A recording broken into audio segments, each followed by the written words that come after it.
Ever wondered how we, map out our world with such incredible precision? From like the boundaries of your backyard right up to the huge scale of continents. It really boils down to something fundamental, doesn't it? Being able to measure distances accurately. Exactly. And that's a fascinating world of surveying we're diving into today. That's right. It's both an art and a science, really. Figuring out the exact positions of points on or even above or below the Earth's surface. It's like the essential first step for almost everything, right? Designing roads, bridges, figuring out property lines, making those detailed maps we use. Absolutely fundamental. Okay, so let's get specific. For this deep dive, we're really focusing on one core skill in surveying: linear measurement, figuring out those straight line distances. Seems like they give a pretty comprehensive look at the principles and how it's all done. They do, yeah. They're packed with the techniques and tools that surveyors have used for ages and, well, continue to use to get those accurate distance measurements right there on the ground. Okay, so our mission today basically is to unpack the crucial knowledge of how surveyors actually achieve this accuracy. We'll look at the different methods they use, the instruments they rely on. And crucially, the potential hiccups, the errors they have to watch out for. Right. So by the end of our chat, hopefully you'll have a solid appreciation for sort of the groundwork of surveying. Exactly. Understanding linear measurements. It really is the foundation. Everything else is built on top of it. It's more vital than you might think. So when surveyors are actually out there taking measurements, our sources say they're generally dealing with two main types or categories. That's right. The two main types are linear measurements, the distances we're focusing on today, and angular measurements. Which is about angles, horizontal and vertical. Precisely. Determining those angles between points. But for this deep dive, we're really zeroing in on the distances, the straight lines. Yep. Linear measurement is our focus for this exploration. All right, so how do they do it? How do surveyors actually get those distance measurements when they're out in the field? What are the main ways? Well, our sources break it down into three main categories, broadly speaking. First, you've got direct measurement. Yeah. That's where you're physically measuring the distance right there on the ground. Then there are measurements using optical instruments. Using telescopes and things? Right, telescopes and calculations to work out the distances. And finally, there's the electronic method. More modern stuff. Yeah, using instruments that send out signals, radio waves, light waves, and measure based on the reflection. Okay, interesting. Let's start with that first one, direct measurement. That sounds like the most hands-on approach. How does that actually work? Well, direct measurement, like the name suggests, involves physically covering the distance between 2 points and using some kind of tool to quantify that length. Okay. And there are several methods within this category that our sources detail. All right, lay them on us. What's the first direct method? So we can start with pacing or stepping. This is about as basic as it gets, really. Just counting your steps. Pretty much. A surveyor measures a distance by simply counting the number of steps they take. It's interesting, the sources mention the average step length for a man is often considered around 2.5 feet, or maybe 80 centimeters. That's a handy rule of thumb for a quick estimate, I guess. So you just count your steps and multiply? Exactly. It's, fast and simple, good for getting a rough idea of the distance. The sources say this is typically used for reconnaissance surveys. Right, when you're just getting the lay of the land. Yeah, just getting a general feel for the terrain. Makes sense for a quick look. Ah. Okay, what's the next tool in the direct measurement kit? Next up, we have measurement using a... This is a slight upgrade in terms of tech. To pass on. Yeah, it's described as an instrument. Kind of looks like an old-fashioned stopwatch, maybe, that you actually attach to your leg. Oh, really? And it automatically counts the number of paces you take. So it takes the mental counting out of it. Precisely. So once you've walked the distance, you just read the number of paces off the passometer. And multiply by your average step length. Exactly. Multiply by your personal average pace length to find the distance. Clever. Sounds a bit more consistent, maybe, than just counting in your head. Now, I'm guessing we move on to tools that offer a bit more precision, like measuring tapes. Absolutely. Yeah. Yeah, for more accurate direct measurements, tapes are really the workhorse instruments. And our sources describe several different kinds. Okay. Each designed for specific levels of accuracy and different types of work. Right, let's hear about these tapes. What's the first kind we should know about? Okay, first we have cloth or linen tapes. You can sort of picture a varnished strip of tightly woven linen. That's basically what they are. Mm-hmm. They're typically about 12 to 16 millimeters wide, and they come in lengths like 10, 20, 30, even 50 meters. And what are they used for mostly? The sources say these are often used for measuring offsets, those perpendicular distances from your main survey line to a feature like a tree or a building corner. Okay. And also for general sort of ordinary construction tasks where super high precision isn't the absolute top priority. Got it. So good for everyday kind of measurement. That's the general idea. Yeah. Then moving up a bit, we have metallic tapes. Metallic. Yeah, these are similar to the linen ones, but they're reinforced. They have fine brass or copper wires woven right into the fabric. To make them stronger. Exactly. Makes them more resistant to stretching and just general wear and tear you get out in the field. They usually come in lengths of 15, 20, and 30 meters. And these are better for? They're noted as being suitable for survey work, like topographical surveys, mapping the natural and man-made features of an area. That extra durability from the metal really helps. Okay, so those metal threads add strength for more demanding conditions. Yeah. What's the next level up in tapes? Next up are steel tapes, as the name suggests, right? Yeah. Made of steel or stainless steel. Yeah. They're typically a bit narrower, maybe 6 to 16 millimeters wide, and available in lengths from 10 meters up to 50 meters. And these are for more precise work. Generally, yes. Steel tapes are used when you need more precise measurements, like when you need to check the accuracy of survey chains, which we can talk about, or for measurements on construction sites where accuracy down to the millimeter might actually be critical. Yeah, I can imagine steel would give a big jump in accuracy, much less likely to stretch than cloth or even metallic linen, I guess. Definitely. So is that the most accurate type of tape you can get? Steel? Not quite. For the absolute highest levels of accuracy in direct linear measurement with tapes, we have something called INVAR tapes. INVAR? Never heard of that. Yeah, they're made from a very special alloy. It's about 36% nickel and 64% steel. They're typically quite narrow, around 6 millimeters wide, and they come in longer lengths too, 30, 50, even 100 meters.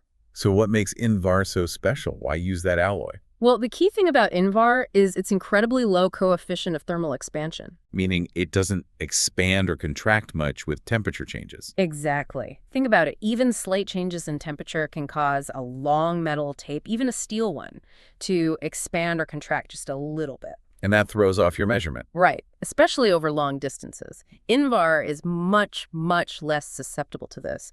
So it's essential for really precise work, like baseline measurements in triangulation surveys. Ah, okay. For establishing those really accurate control points over large areas. Precisely. Think about a national mapping project, for instance. The stability of INVAR is absolutely critical, even though they're more expensive and need careful handling. Wow, that specialized alloy really shows the dedication to precision in surveying. Now, you mentioned chains earlier. How do they fit into this picture? Right, chains. They are another traditional method of direct linear measurement. Our sources mention them, though maybe don't go into exhaustive detail in this specific section. Okay. But it's important to know they exist. They're basically made up of a series of interconnected metal links. Historically, they were a primary tool. Like the Gunter's chain and things like that. Exactly. Different types existed, varying in length and materials. But for many modern applications, tapes have largely taken over. Because they're more accurate, generally. They're more accurate, yeah, and often easier to use. But chains are still fundamental to surveying history. And the sources list them as a direct measurement method. They might still pop up in specific situations. Okay, so chains are another way, historically very important. But tapes are generally preferred now for accuracy. Now, we sort of glossed over the other two main categories, optical and electronic. Can you just give us a quick snapshot of those before we move on? Sure. So measurements by optical means.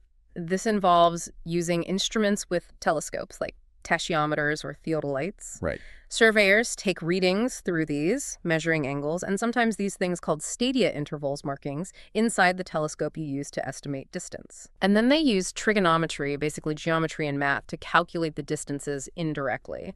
It's really useful when you can't physically use a tape, like across a deep valley or something. So instead of walking it, you're using light and some clever math. Yeah. Got it.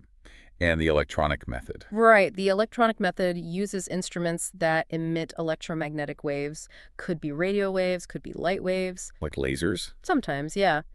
These waves bounce off a target, a reflector prism usually, at the other end of the line you want to measure. And the instrument times how long that takes. Exactly. It measures the time it takes for the wave to travel there and back, and from that, it calculates the distance.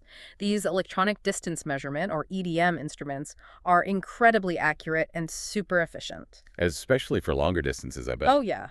Surveying a big construction site or a long highway route, EDM saves a massive amount of time and gives really precise results. It definitely sounds like the most modern way to do it. But it seems like for understanding the basics, direct measurement with tapes and maybe historically chains are really key. They really are the fundamentals. Now, our sources also talk about instruments used for setting out right angles, like 90-degree angles, when you're doing these linear measurements. Why is that so important? Well, setting out right angles is a really fundamental task in surveying. You constantly need to establish perpendicular lines. For what kinds of things? Oh, all sorts. Defining property corners, laying out the foundations of rectangular buildings, accurately mapping features relative to your main survey line. You need those 90-degree angles all the time, and you need them to be accurate. These instruments help surveyors do that precisely.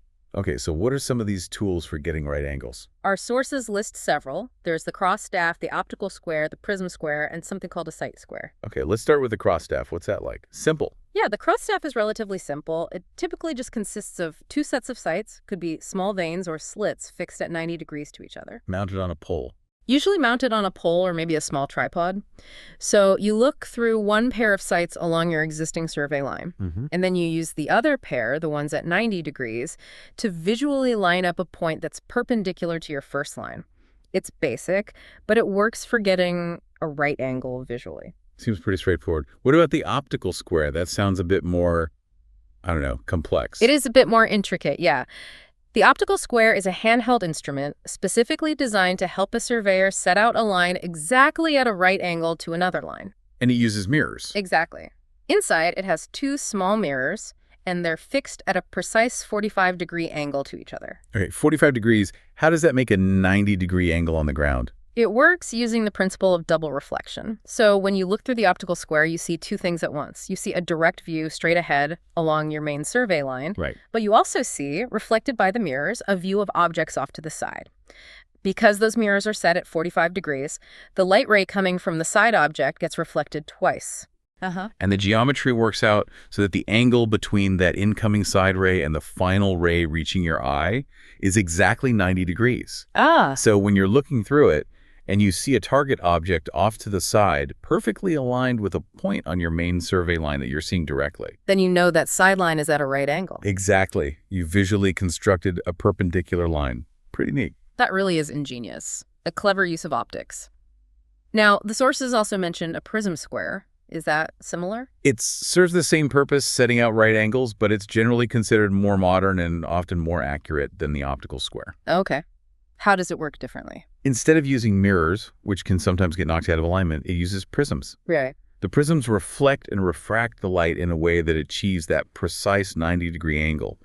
They tend to be more robust and hold their calibration better. Makes sense. Yeah. And the last one was the sight square. Yeah, the sight square is another type of handheld instrument. It's generally used for sort of roughly establishing right angles, maybe in preliminary work or where absolute top accuracy isn't essential. It's typically simpler in design than an optical or prism square. Okay, so a range of tools for getting those right angles, depending on the need. Now, surveying in the real world, it's not always going to be a nice, clear, straight path, is it? Definitely not. What happens when you run into obstacles while you're trying to measure a line? Ah, yes. That's a crucial thing to consider. Surveyors constantly encounter obstacles that can mess up their direct line of measurement. Our sources actually categorize these obstacles into three main types. Okay. It depends on whether the obstacle blocks your view or whether it blocks your ability to physically measure along the line, or both. Right.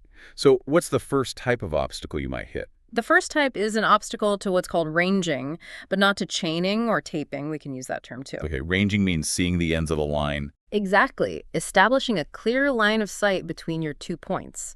So this type of obstacle means you can't see the other end of your line because something's in the way, maybe a hill or thick woods. Right. The source mentions a jungle area. Right. But crucially, you can still physically move along the intended line and measure the distance with your chain or tape.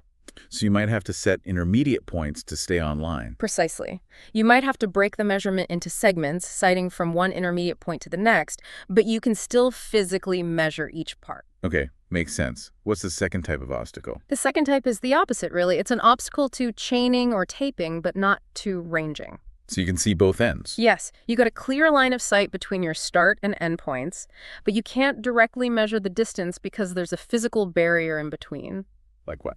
Like a pond, a river, maybe a canal, or a lake, something you can't easily stretch a tape across. Ah, okay. A physical barrier you can't just walk over with your tape.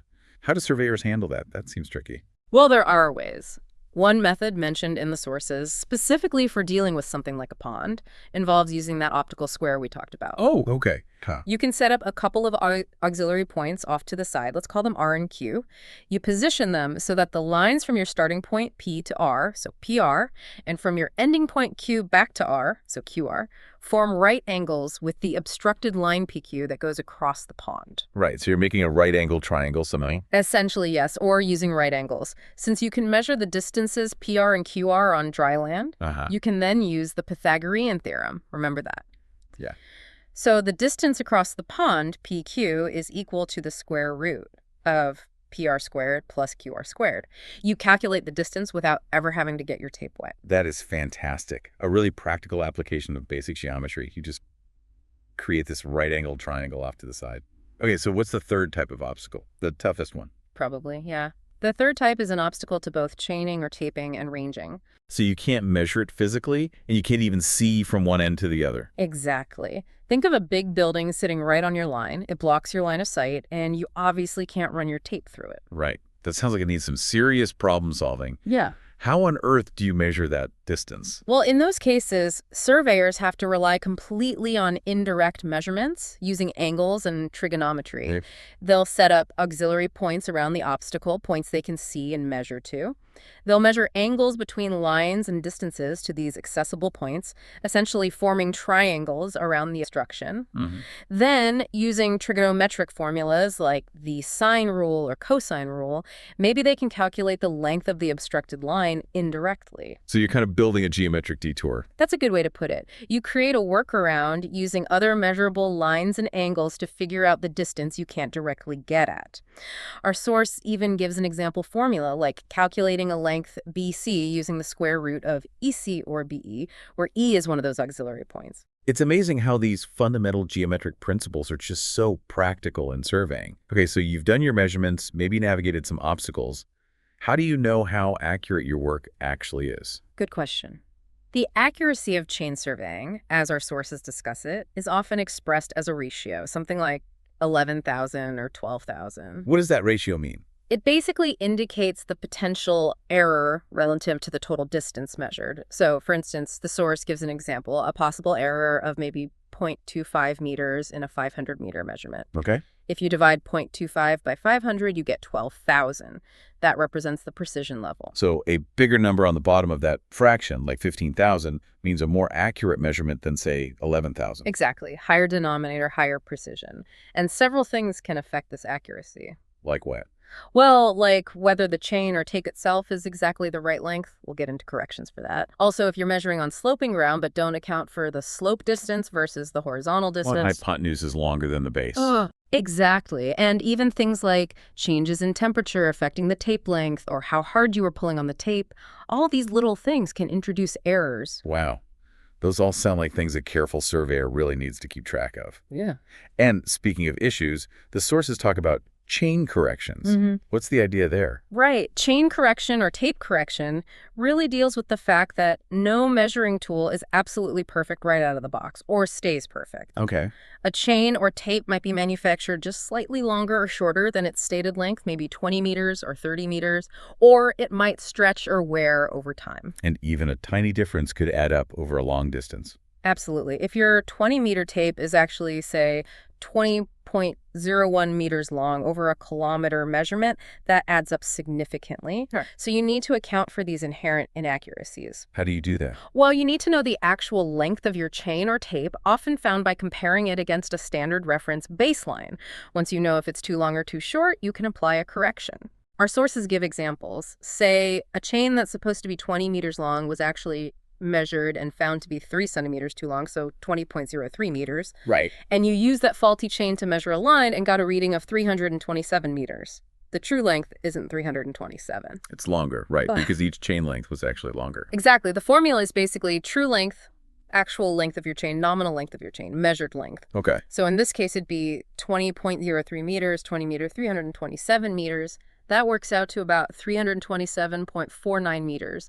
That tiny 3-centimeter difference per chain length really makes a difference over that distance. Wow. Yeah, almost half a meter difference. It really shows how important it is to know the real length of your measuring tool. There's another example too, wasn't there? Yes. Another one mentioned a 20-meter chain found to be 1 decimeter, that's 10 centimeters too long after measuring a distance of 1,212 meters. Using the same idea, you can calculate the true length.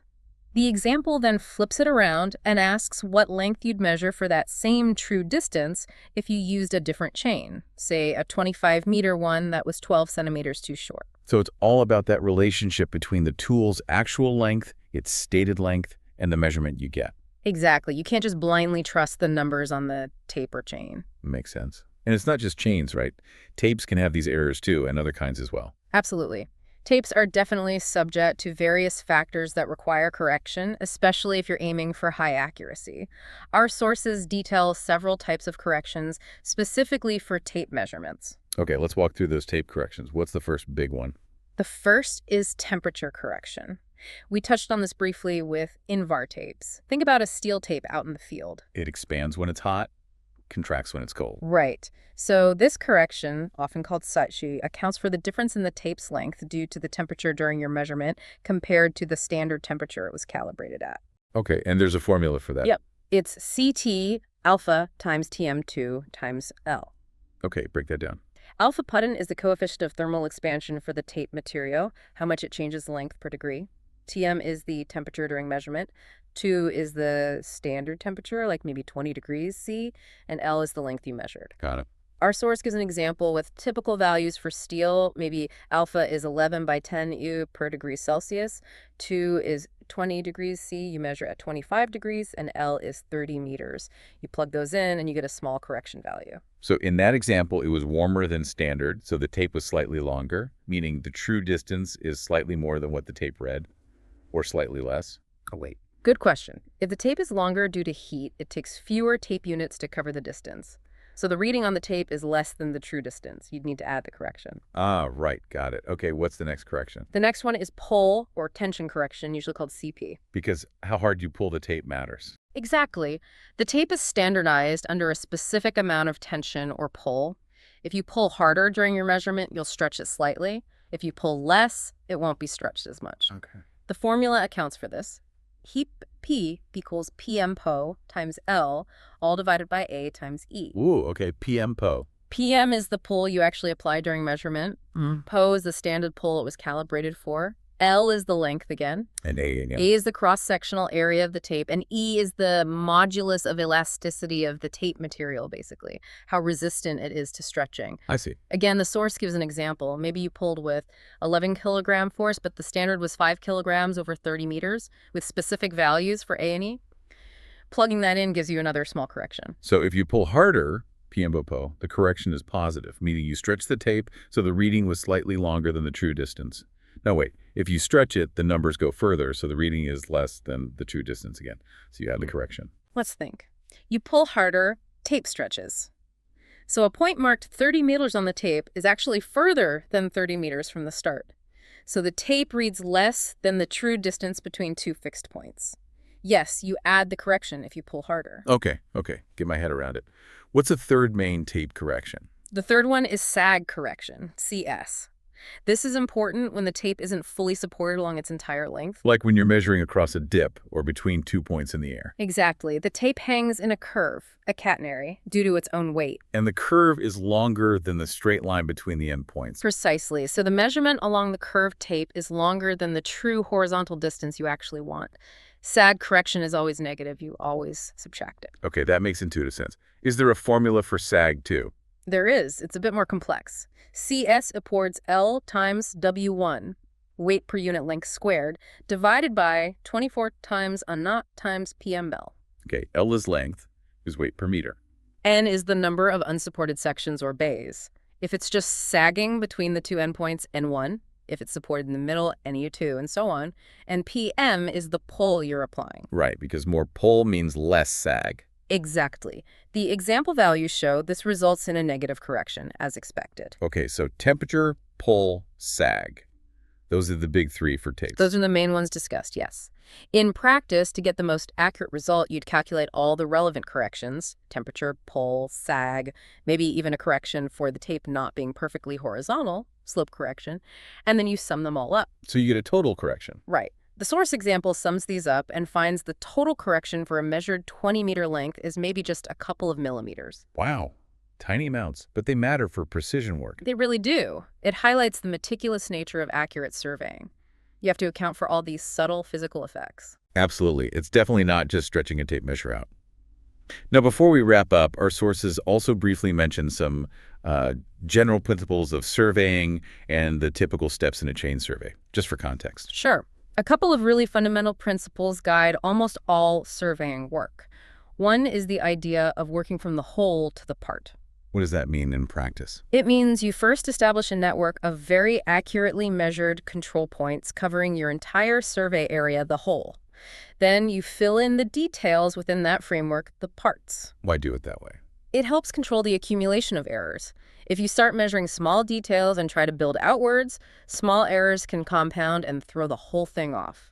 By establishing the main framework first, you localize any minor errors in the detail work. Okay, that makes sense. Build the accurate skeleton first. What's another key principle? Locating any new point requires at least 2 independent measurements to it from known reference points. 2 measurements, like 2 distances. Could be 2 distances, could be a distance and an angle, or even 2 angles. The point is, you need that redundancy to fix the point's position unambiguously and also to provide a check on your work. Got it. Provides a check. And what about the typical workflow for a chain survey? Well, it usually kicks off with a reconnaissance survey. The surveyor walks the area, gets a feel for the land, spots potential obstacles, figures out the best places to put the main survey lines. Planning stage. Right. Then they might create an index sketch, just a rough map showing the layout of the survey lines and key features. After that, they physically mark the survey stations on the ground, pegs, markers, whatever. For really important stations, they might make reference sketches measuring their location relative to nearby permanent objects so they can find them again easily. Like measuring to the corner of a building or something. Exactly. And then finally comes the actual measurement, using the chain or tape along the survey lines and also measuring offsets to map all the required details. So it's a pretty systematic process. Yeah. Understand, plan, mark, reference, and then measure. That's a good summary of the field procedure, yeah. That really gives us a solid sense of the foundational work involved in linear measurement in surveying. Absolutely. We've covered the main methods, the instruments they use, how they tackle obstacles, and critically, how they account for errors to get that accuracy. So just to quickly recap then, we've really unpacked how surveyors measure distances, the core of their work. We looked at everything from just, pacing it out right up to the high precision of INVAR tapes. Mm-hmm. And how they work around things like ponds and buildings. Right. Using geometry and those clever tools for setting out right angles. And importantly, all those corrections they need to apply for temperature, pull, sag to make sure the measurements are truly accurate. That's a perfect summary. And it underscores why accurate linear measurement is just so foundational for surveying.